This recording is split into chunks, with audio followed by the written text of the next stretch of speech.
India and China really got scared. All day today, we've been getting information about how one after another Indian and Chinese companies are announcing that they are temporarily suspending purchases of Russian oil. Temporarily, because now they will urgently study whether there is any way to bypass the sanctions imposed on Rosneft, Lukoil, on the oil tanker fleet ships that are supposedly from third countries, but in reality are Russian. Revenues from oil and gas are the main source of funding for Russian military expenses. In other words, they are paying for the war.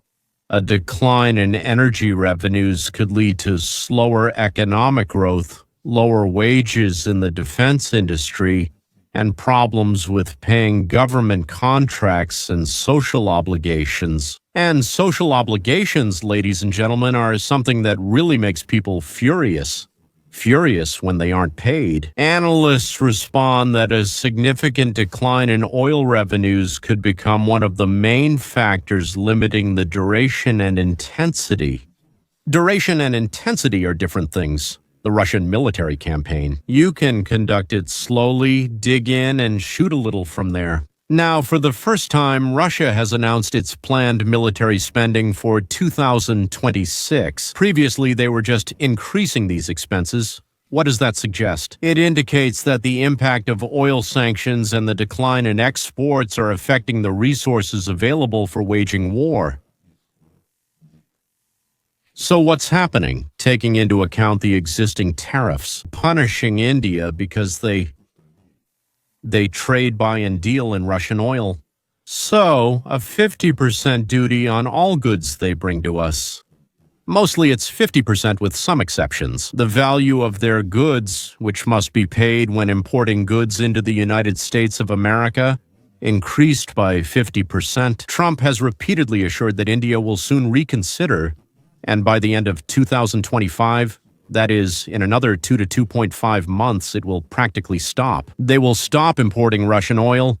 Whether they stop or not, we will see. In October, Trump also announced the introduction of an additional 100% tariff on all imports from China starting November 1. And according to him, in total with the existing tariffs, the average penalty rate for China will now be 155% of the value of their goods. These measures were partly responsible for China's decision to tighten export controls on a number of strategic agreements, including rare earth metals, as well as the continued purchase of Russian oil by Chinese companies. But critically important software for China, which exists nowhere except in the United States, will no longer be supplied to China.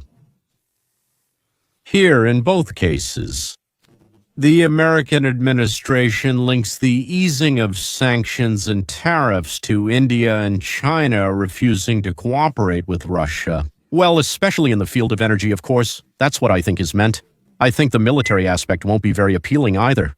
During the fourth plenum of the Central Committee of the Communist Party of China, which took place from October 20 to 23, and everyone was waiting to see if Xi would be removed or not, but he wasn't removed. But China has clearly started to soften some of its positions.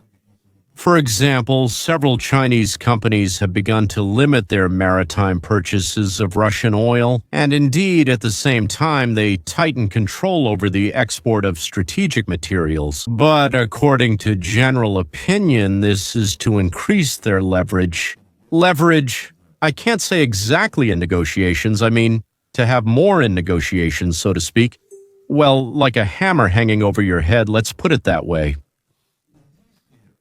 Indian oil refineries are already actively reducing, as they just told us, imports of Russian oil to avoid further American, as they call them, restrictions, well, sanctions. Sanctions are restrictions. They imposed a 50% tariff on Indian goods to the United States.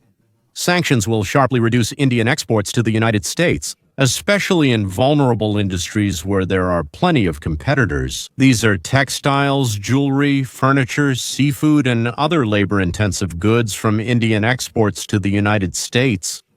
So these offers that were immediately made to American buyers show that Indian exports could decrease by 40,000, 3%, which is a huge blow to India's economy. That is, we're probably talking about $30 to $40 billion a year. Indian textiles have already become uncompetitive. It's much more profitable to buy goods from Burma, Indonesia, Vietnam, and other countries. They end up being much cheaper for us, that is, for American consumers. A significant drop in exports will put, I think, hundreds of thousands of jobs at risk, especially in export sectors, which will seriously worsen the overall employment situation in the country. And in India, things aren't that good as it is. If the situation continues, let's say, for another year, the negative economic effect for India will only get worse, because not only exports are suffering, but also the investment climate and industrialization in the country. The increase in tariffs significantly limits India's attractiveness as a manufacturer and as a supplier to the global market. So if you exclude the United States market, what kind of supplier are you? Private and state-owned oil refineries in India have been given an official deadline by the American authorities. A letter arrived. By November 21, complete all transactions with Russian companies that have come under sanctions. Let me remind you again, this includes oil refineries, ships, and more. In practice, this means that the volume of Russian oil purchases by all the largest Indian private companies will most likely drop to zero in the near future. So, except for those who deceived or pulled something off, private companies are cutting back on Russian oil purchases to avoid the risks of secondary sanctions, but especially to avoid losing access to financial operations in United States dollars.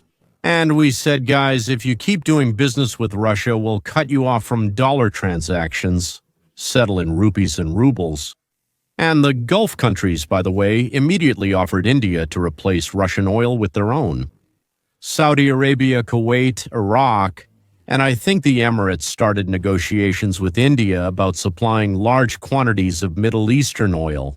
Indian companies also showed interest in American oil. We offer various oils, including one similar to Russian oil. So if they also latch on to us, so to speak, it will allow them to reduce their dependence on a single type of supplier. Countries like Brazil and African nations have started negotiations to purchase from Nigeria and Angola to make up for the loss of volumes they will face due to sanctions against Russian oil and oil tankers. The Indian government has also approached the United States and the European Union, requesting permission to resume imports from Iran and Venezuela. They used to be the largest suppliers to India before international sanctions were imposed on them.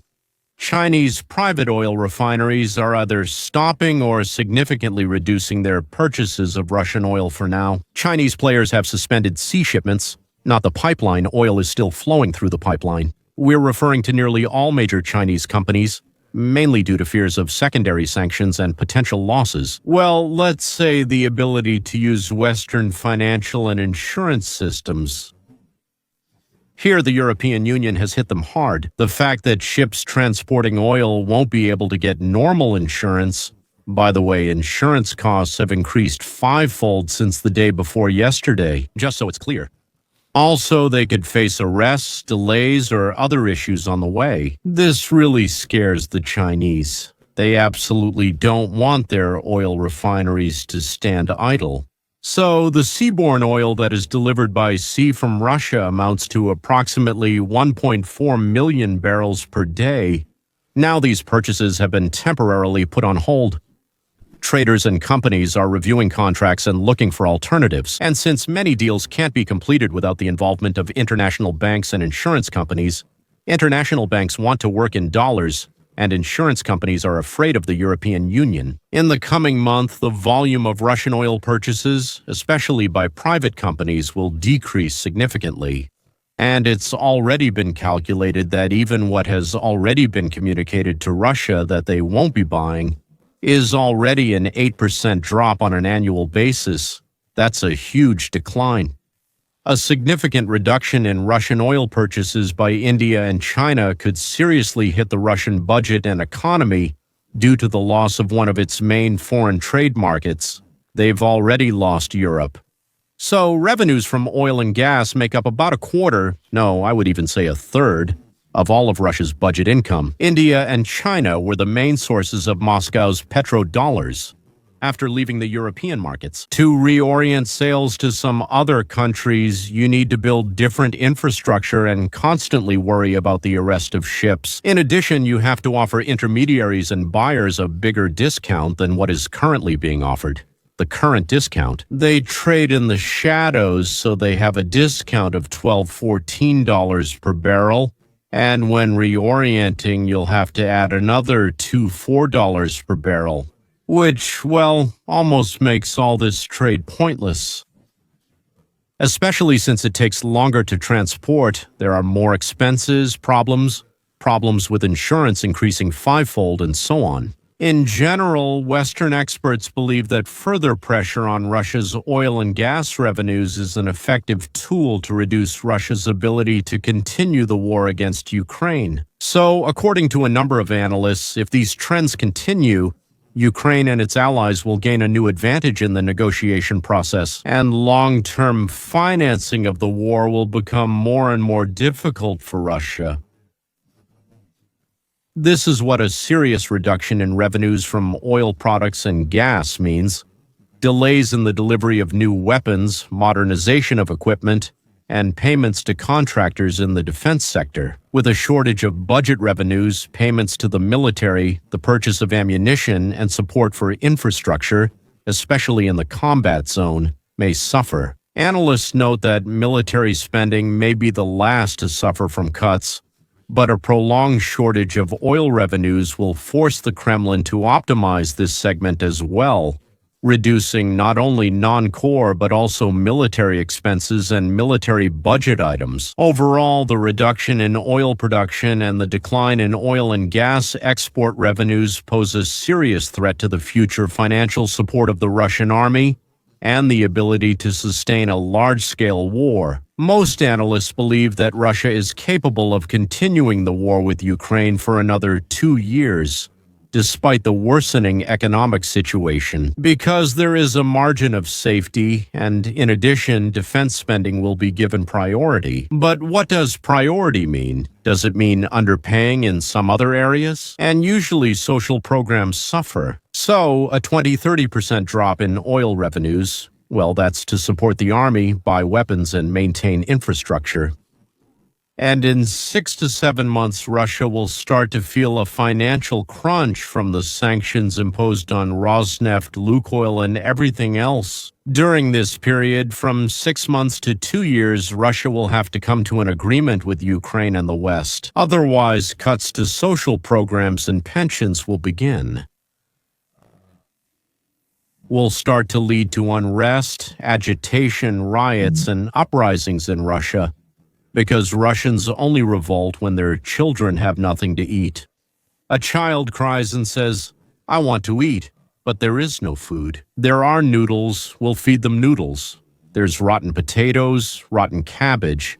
But when there's nothing, that's when the hunger riots begin. In other words, we'll have to wait another 6–7 months for Putin's tone to change, although I'm sure that, as of yesterday, the Kremlin has already started discussing when and under what conditions they will give up their positions and enter into peace negotiations with Ukraine. And also, I'm almost sure, rumors have spread, that a messenger from the Kremlin is already on his way to Trump's people to discuss something. I think it's Dmitriev, as has usually been the case lately. Maybe not. Of course, I could be wrong, but let's put it this way. I'm almost sure that tomorrow or the day after, someone from Moscow will already be in the corridors of American power. That's all. Goodbye.